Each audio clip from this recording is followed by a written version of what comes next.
Hi everyone, welcome back to my channel, Butterfly Set Free. My name is Chelsea. Today I wanted to talk about prioritizing yourself and putting your own needs first. If you're a recovering people pleaser like myself, this video is for you. So all my life I was raised to put everyone else's needs before my own, and I was taught to just think of myself last. Basically, I would always feel this guilt well up anytime I said no when I said yes when I really meant no, or when I just committed to something that I didn't really actually want to do. Anytime I did that, I would feel it in my body, and it just over time just started to, affect me. And I don't know if you have felt this way too, but it definitely affects you over time if the more you continually deny your true, authentic self and what you truly want and need. I think I was conditioned to believe that it was selfish to put my own needs first, but the difference between prioritizing yourself and actual selfishness is doing harm to others or having like ill intentions, but prioritizing yourself is just a basic human need. And we should all be prioritizing yourself, not in a selfish, negative way where we're, harming others or something, but just to prioritize our own needs because we're equally as important as everyone else. I was also raised this way, like I said, from childhood, but then also becoming a mother, because I was taught early on that when you're a mother, yes, you do in a sense put, your child's needs above your own, but to the point where I never felt like I could just sit down and relax or rest, or even when I had the opportunity, I always felt like I had to just push through and just go.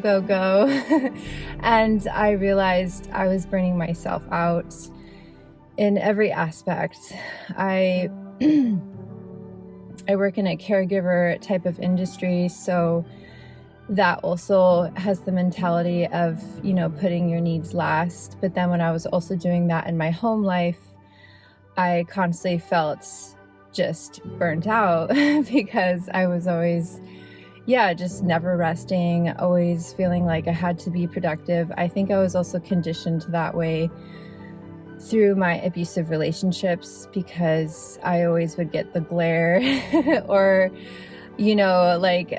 just get in trouble basically if I ever looked like I was relaxing. My ex at the time would kind of take over the whole living room area, and I would always try to be in the kitchen, like either cooking or cleaning or just trying to be busy. And anytime like an area of the house didn't look clean, I felt personally guilty because I was like, oh shoot, I didn't do a good enough job. And I'd be so incredibly hard on myself. And I never just gave myself the opportunity to just it's okay to rest. So it's really it can become an ingrained psychological thing where you almost turn away any act of receiving when someone actually tries to help you or tries to do something for you. You think it's oh no, that's a bad thing, I should do that for myself. But that hyper independence can also be a trauma response, because it's a conditioning to make you feel oh, I got this, I can do this all on my own, I don't need anyone's help. But it can put you into a negative loop and a negative cycle, because then when you actually do need help, you just think you're too strong or you don't need any help, but it's but then you're just burning yourself out even more. And then you're probably also, without even realizing it, in small ways building resentment, because maybe in some small way you think like, oh, they should just know that I need help, or they should just like, but no, you have to ask for help. Like, or they should just know like, I need this, can't they see I'm so spread thin? But like, if you constantly push people away every time like they offer to help, like they're gonna stop asking. So one thing I've had to kind of unlearn through that conditioning of being raised in a household where I never saw my mom sit down. She was always just working constantly. And so I just thought like, oh, that's how parents are supposed to be.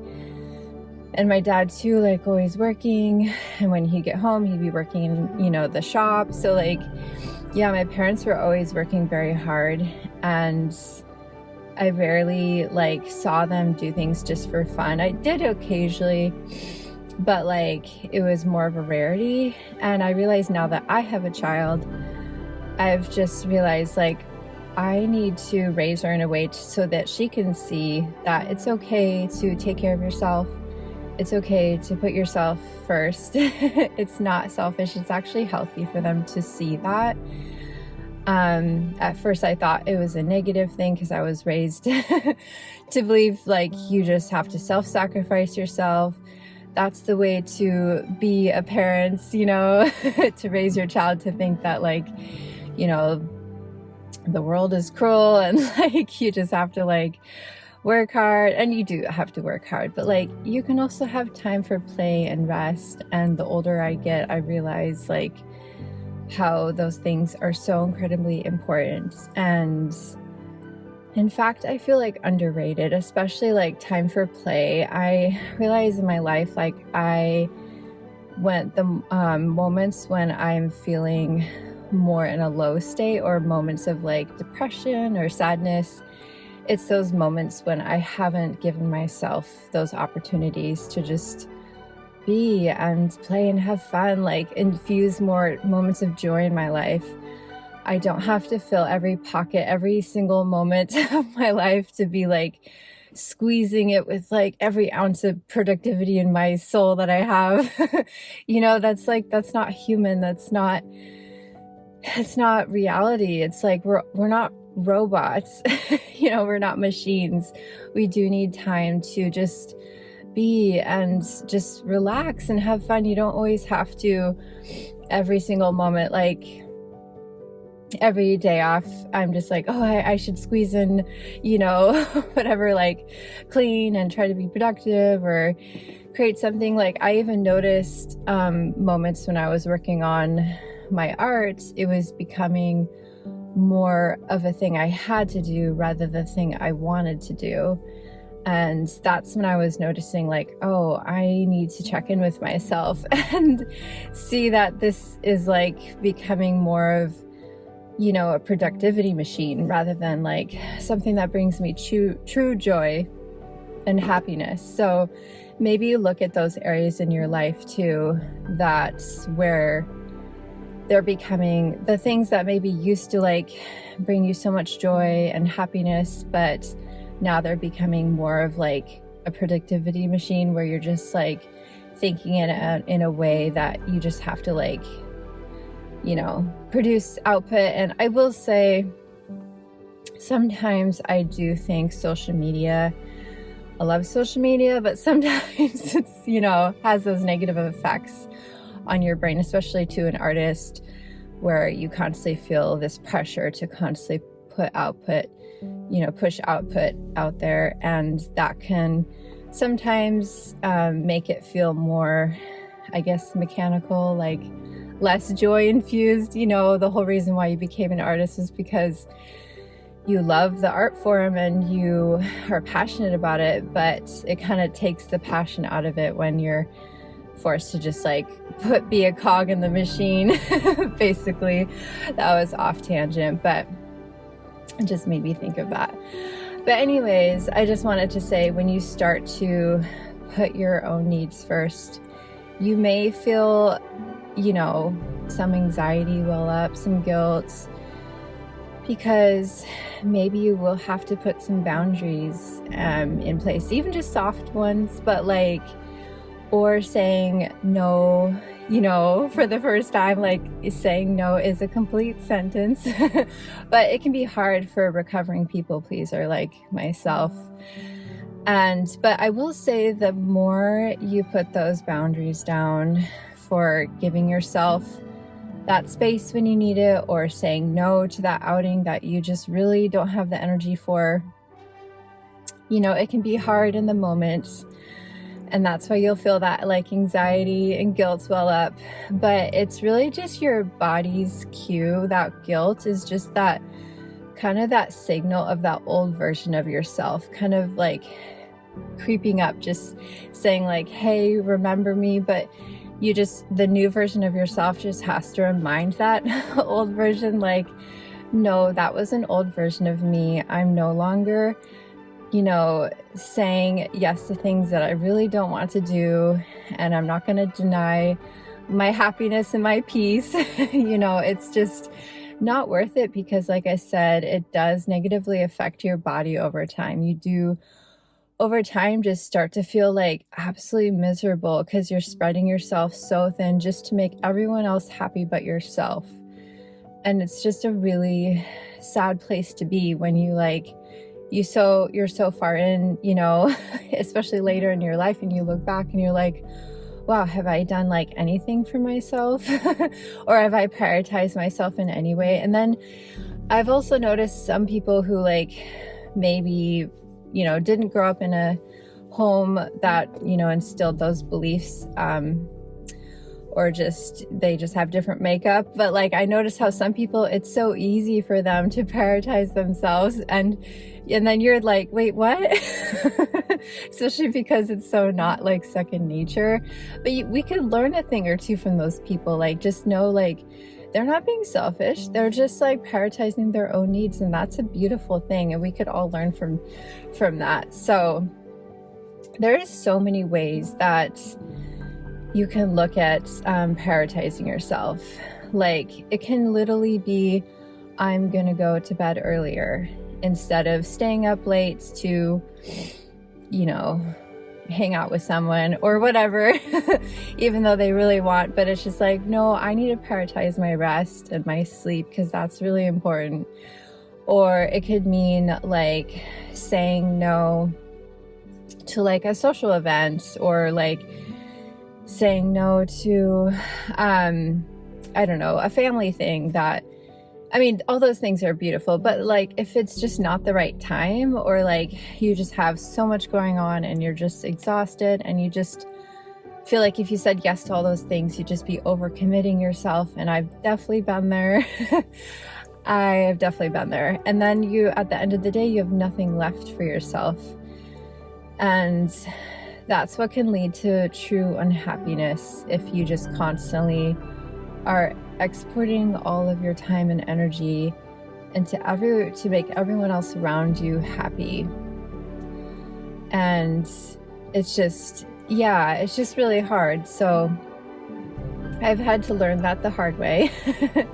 And that's why I wanted to bring this message to you, because I've just realized that prioritizing yourself and putting your own needs first is not actually selfish, and it's not a bad thing. It's actually a beautiful thing, and everyone should be doing it.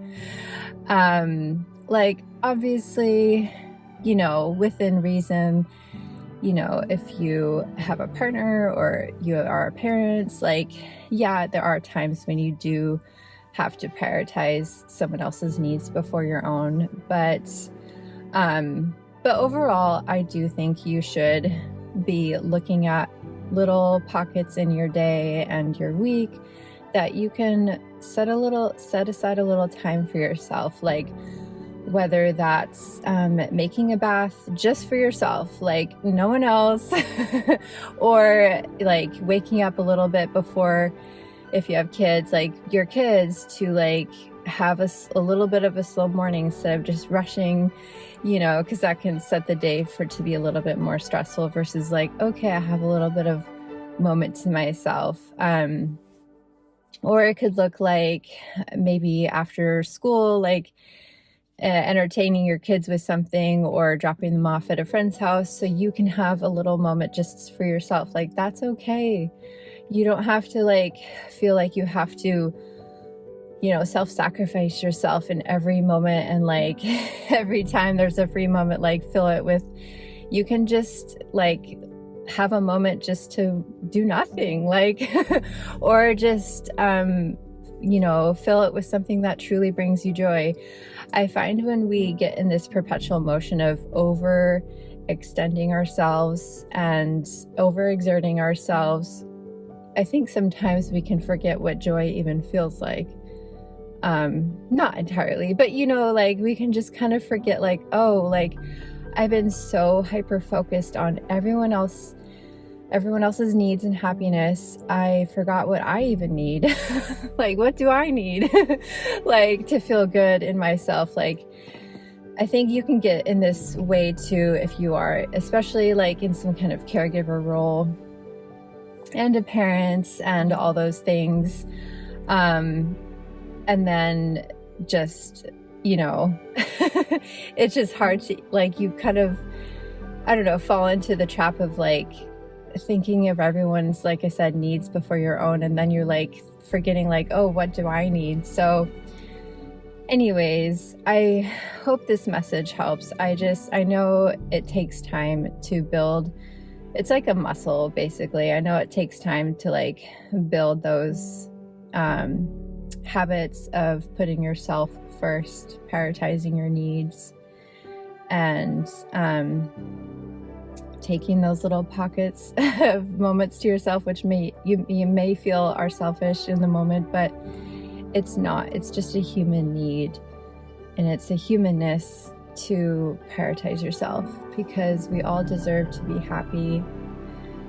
We all deserve to fill our lives with joy, and not just, you know, becoming a cog in a machine and just like always being hyper productive and hyper independent, and, you know, pushing away anyone who like tries to help or offer to give you something. Like, you can just say, oh, thank you. Or if someone says, oh, I really need you to do this favor for me. And if it really doesn't work for you, just say, oh, that doesn't work for me. And it's okay. And you may feel like really bad about yourself in the moment, but like it'll get easier.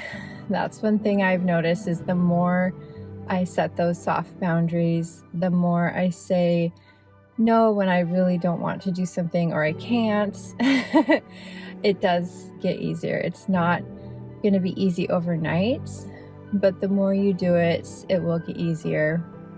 So please prioritize yourself just in one small way today. You can even write a list of, like, if you've just, you know, become so hyper independent lately, just so focused on everyone else but yourself, and you feel that you feel that energy drain, and you're just so burnt out and exhausted. I feel you. I have been there. Today I just want you to prioritize yourself in one small way, whether it's like setting aside 5 minutes to just like sit down on the couch and, you know, put your feet up. Like I said, it can be so easy for some other people, but for people like you and me, it feels like mountains, moving mountains sometimes, because you're so conditioned to put your needs last, and that it was like ingrained that it was just such a bad thing to prioritize yourself. But I just am here to remind you that it's not, and it's a human, beautiful thing to prioritize yourself. So anyways, thank you for listening, and I hope this video helped, and I just hope that you can prioritize yourself in one small way, and that hopefully over time we can uncondition ourselves from feeling like it's a bad thing or a negative thing to prioritize ourselves, because it shouldn't be that way. All right, I love you guys. Thank you again for listening, and I hope you have a beautiful day.